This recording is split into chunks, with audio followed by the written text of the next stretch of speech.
Hello दोस्तों, कैसे हैं आप लोग। उम्मीद है ठीक होंगे। दोस्तों, आपसे निवेदन है, मेरा चैनल हॉरर स्टोरी टेलर को सब्सक्राइब करके मुझे सपोर्ट करें।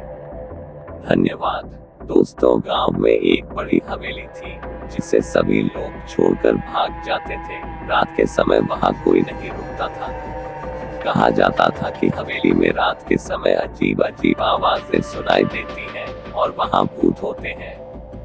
इसे छोड़कर सभी लोग गांव के बाहर रात बिताने को मजबूर थे। एक रात गांव का एक युवक विक्रम ने अपने दोस्तों के साथ मिलकर तय किया कि वे उस हवेली में रात बिताएंगे।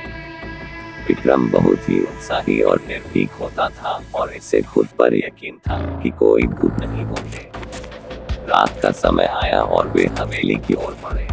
रास्ते में ही छोटी सी कीचड़ से ढकी राह से गुजरते हुए उन्होंने महसूस किया कि कुछ अजीब हो रहा है, लेकिन वे गुजर गए। हवेली में पहुंचते ही विक्रम के दोस्त भी घबराए हुए थे।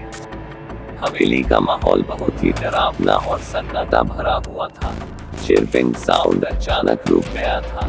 विक्रम ने दोस्तों को हंसते हुए बताया, तुम लोग बस डर रहो, मैं तो कहीं डर के बिना भी मरता हूँ। और उसने हवेली के अंदर आगे बढ़ने का निर्णय किया।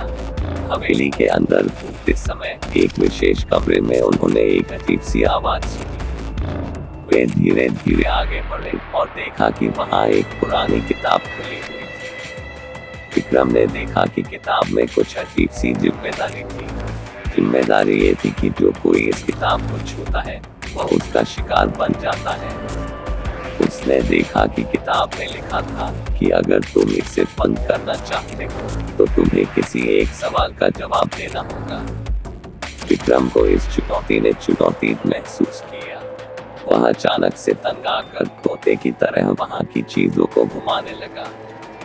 धीरे धीरे उसे एक गुमनाम आवाज सुनाई दी, विक्रम, क्या तुम मुझे मेरी आजादी देने के लिए तैयार हो।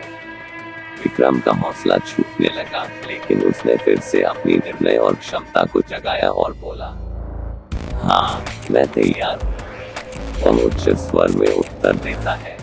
अचानक कमरे का माहौल बदल जाता है और एक रोंगटे खड़े कर देने वाली भूतिया रोशनी में एक हुस्नवर्धन करती हुई सुंदर और भयंकर साथी उसके सामने आती है।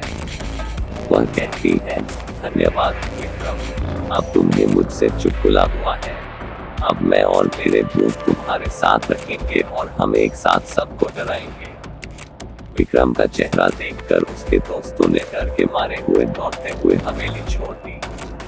विक्रम भी अपने नए भूत साथी के साथ उदासी भरे चेहरे के साथ हवेली में वापस चला गया, लेकिन अब उसकी मुस्कान में एक अजीब सा खेलने वाला तांता था और वो ना चाहते हुए भी अपने भूत साथी के साथ रहने पर मजबूर था।